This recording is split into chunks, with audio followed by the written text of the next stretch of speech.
काफ़ी स्टूडेंट्स के मन में डाउट्स होगा कि अगर हमें फ़र्स्ट काउंसलिंग में एडमिशन मिला है तो हमें कौन कौन से डॉक्यूमेंट्स अपने साथ लेके जाना है और कौन जिस कैटेगरी में मिला हुआ है उस कैटेगरी के अकॉर्डिंग हमें कौन कौन से डॉक्यूमेंट्स अपने साथ लेके जाना है। अगर हमें फ़र्स्ट काउंसलिंग में आपको एडमिशन नहीं मिला है तो हम सेकंड काउंसलिंग में क्या हमें कॉलेज मिलेगा कि नहीं मिलेगा, और अगर हमें फ़र्स्ट काउंसलिंग में अपनी ब्रांच मिल चुकी है तो क्या हम उस ब्रांच को चेंज कर सकते हैं कि नहीं कर सकते हैं। इन सारी डाउट्स को मैं आज क्लियर करूंगा। तो हेलो दोस्तों, मेरा नाम है नवदीप, आप देख रहे हैं अपडेट विद नब्बू। शुरू करते हैं आज की वीडियो, लेट्स बिगिन।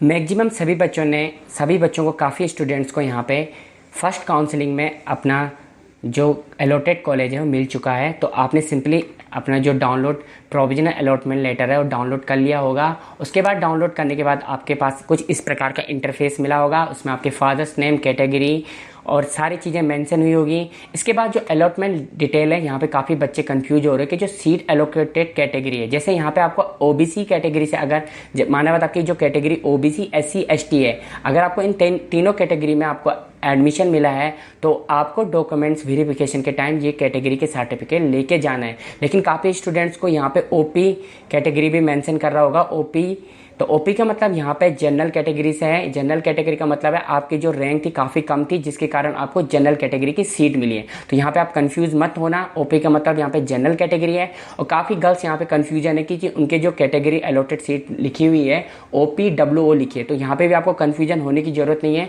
ओपी का मतलब यहाँ पे ओपन हो गया, जनरल कैटेगरी आपको हो गया, और WO का मतलब जो वुमेन की जो सीट रहती है, अलग से जो वेटेज मिलता है अलग से वुमेन वालों को, जो कैटेगरी वाइज जो सीट रहती है वो ब्रांच आपको उस सीट की आपको अलॉटेड हुई है। तो इस चीज़ में आप कंफ्यूज मत होना।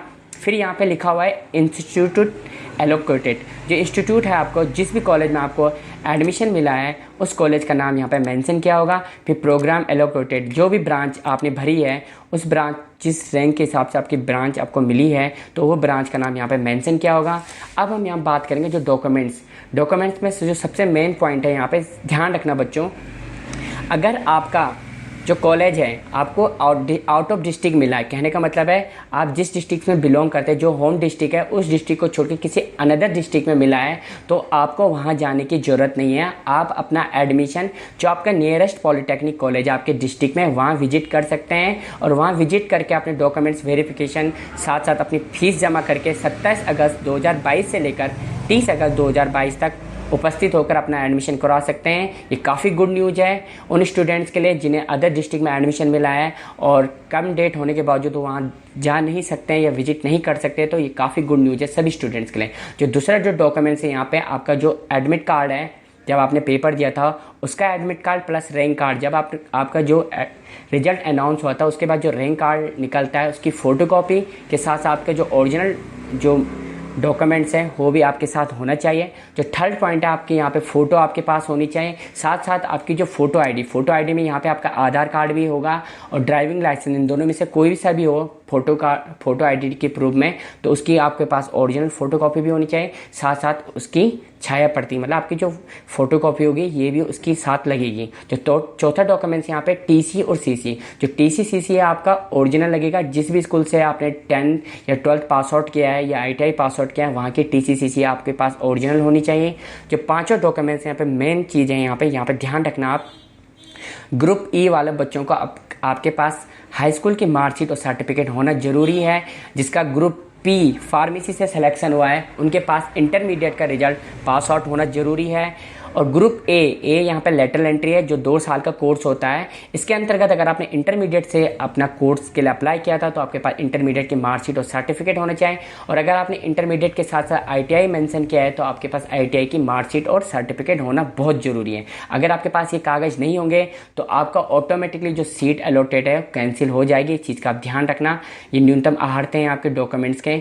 अगर किसी स्टूडेंट्स ने अपनी जो क्वालिफिकेशन है उत्तराखंड से बाहर की है और अगर वो यहाँ अपना जो अलॉटेड जो कॉलेज है या जो सीट मिली हुई है ब्रांच की, अगर वहाँ एडमिशन चाहता है तो उसको उत्तराखंड का अस्थायी निवास प्रमाण पत्र उसके पास ओरिजिनल होना जरूरी है। ये कंपलसरी बातें हैं। और आरक्षण संबंधी यहाँ पे आपके ओबीसी, एससी, एसटी जो कैटेगरी का आपको अलॉटेड सीट मिली है, जैसे यहाँ पे देख रहे होंगे सीट अलॉटेड कैटेगरी ओबीसी, तो जो ओबीसी, एससी, एसटी जिस भी कैटेगरी का आपको अलॉटेड सीट मिली है उसके आपके पास ओरिजिनल डॉक्यूमेंट्स के साथ साथ फोटोकॉपी होनी चाहिए। जो 8वां डॉक्यूमेंट्स यहाँ पे शिक्षण शुल्क, यहाँ पे देख रहे होंगे यहाँ पे मेंशन, भले ही शिक्षण शुल्क 8,000 मेंशन किया है, लेकिन इसके साथ साथ ब्रैकेट में आप देख रहे होंगे लिखा होगा अन्य शुल्क मूल संस्था में प्रवेश के समय जमा किया जाएगा। तो आपके जो टोटल यहाँ पे जो फीस पड़ती है आपकी फर्स्ट सेमेस्टर की वो 12,000 पड़ती है एडमिशन के लिए। तो इस चीज़ का आप ध्यान रखना। आपने अपने साथ जिस दिन भी आप एडमिशन के लिए जाएंगे उस दिन आप अपने साथ 12,000 की जो अमाउंट है यहाँ पे फीस टोटल वो आपने अपने साथ लेके जानी है। यहाँ पे साफ साफ लिखा है। और जिसको ईबीसी कैटेगरी के थ्रू आर्थिक रूप से जो कमज़ोर जो वर्ग जो कैटेगरी होती है ईबीसी, उसके थ्रू अगर किसी को एडमिशन मिला है तो उसे अपना आय प्रमाण पत्र, जो पिताजी का आय प्रमाण पत्र बनता है के नाम पे जो बनता है, वो ज़रूर लेके अपने साथ लेके जाना पड़ेगा। अगर वो लेके नहीं जाएंगे तो जो अलॉटेड सीट उनको उस ब्रांच से मिली है, उस कैटेगरी से मिली है, वो ऑटोमेटिकली कैंसिल हो जाएगी, जिसकी सारी रिस्पॉन्सिबिलिटी किसकी होगी? स्टूडेंट्स की होगी। तो ये साफ साफ यहाँ पर मेंशन किया गया है। इस चीज़ का आप खासा ध्यान रखें। अब हम बात करेंगे उन बच्चों की, उन स्टूडेंट्स की जिन्हें फर्स्ट राउंड में अपना एडमिशन नहीं मिल पाया है या उनको अलॉटेड जो कॉलेज है वो नहीं मिल पाया है। ऐसे बच्चों को निराश होने की ज़रूरत नहीं है।